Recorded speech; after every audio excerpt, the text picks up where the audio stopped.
নমস্কার। আজকে আমি 8 কিলো সাইজের কাতলা মাছের তেল ভাজা করব। তার জন্য পেঁয়াজ আর কাঁচা লঙ্কা নিয়েছি।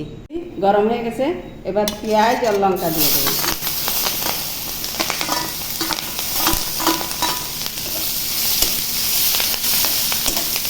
ভাজা ভাজা হয়ে গেছে, এবার তেলগুলো দিয়ে ভেজে নেব।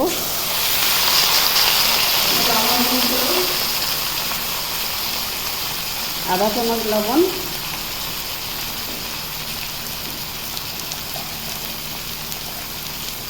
একটু হলুদ দিয়ে দিলাম, দিয়ে ভালো করে ভেজে নেব।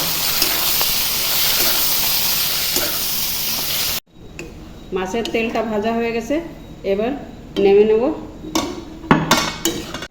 কাতলা মাছের তেল ভাজা হয়ে গেছে, আর মাছ আর তেল আমার ভাজা হয়ে গেছে। আমার ভিডিওটা যদি ভালো লেগে থাকে লাইক করবেন, শেয়ার করবেন, সাবস্ক্রাইব করবেন। নমস্কার।